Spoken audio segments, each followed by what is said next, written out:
All right, in this example, we're trying to add a stack dimension.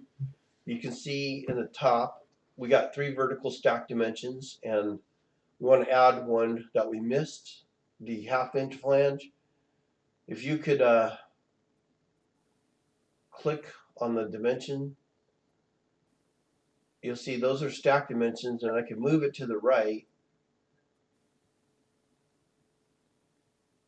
and we can delete one. So if you delete the 1.75, you just click on it and we can hit delete. But I don't seem to find a way to add the constraint back.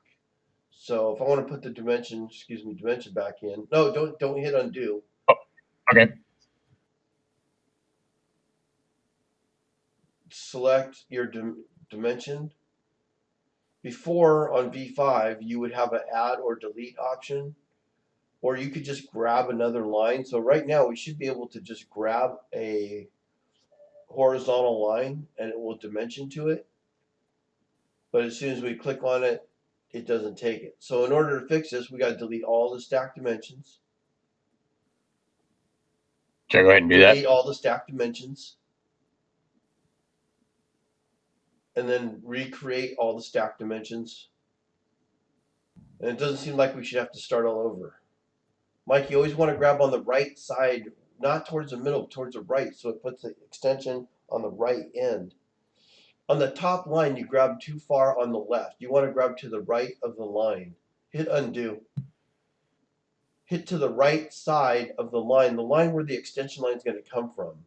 Okay? Over Otherwise, it will here? snap the extension line to the other side. Yes, right there. Oh, okay. No, what are you doing? Well, You're killing me. Dimension to the right side. That's the left. This is right. Good. You want to be on the end of that line. So when I put the dimension on, the extension knows it comes on the right end of the line, not the left end of the line. And you always got to I grab got the you. bottom one first, and then grab all the lines you want to dimension to in between. You got to zoom up so you can see what you're grabbing. And again, on more than number of occasions, if you start from the bottom and start from one end and work your way out, it seems to screw up the dimensions. So if you go from the biggest one and then work your way in, it seems to work. So go ahead and numdink that. Can't you do them all at once? Yeah. I gotta select them now. I deselected all of them.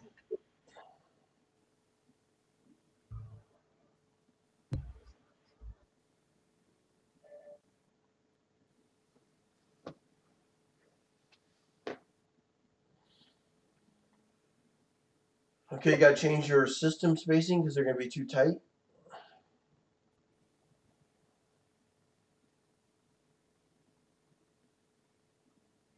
Why don't you move the dimensions over so you can see what's going on? Move the view over so you can see the view. Oh, no, it's not going to let you. Not gonna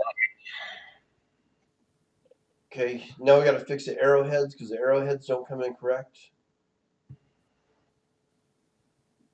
Can't you just click on the arrowhead? Won't it reverse it?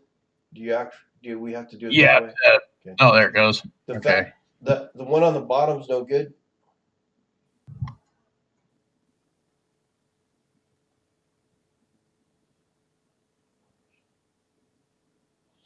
The 1/2 inch dimension has to go out. Mike, stop. Cancel. Can you drag the Okay. 1/2 inch dimension out? Yeah. Okay. Even though we have our specs set to ASME and ANSI, it doesn't do it right. It still does an ISO dimension. So we got to manually change this. So go ahead I and see. change that to a shoulder so it matches our ASME specs.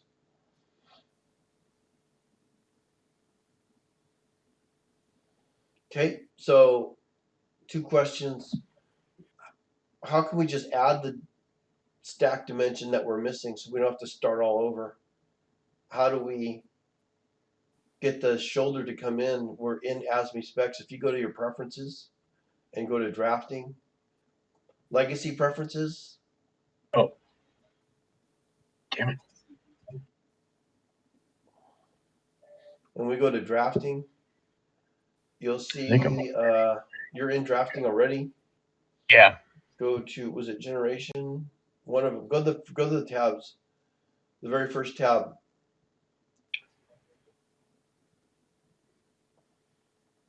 You see it says ANSI ASME specs. If you hit the down arrow, there's an ISO standard, but we were in ANSI and ASME specs when we created it, as you can see. Select OK. Select OK.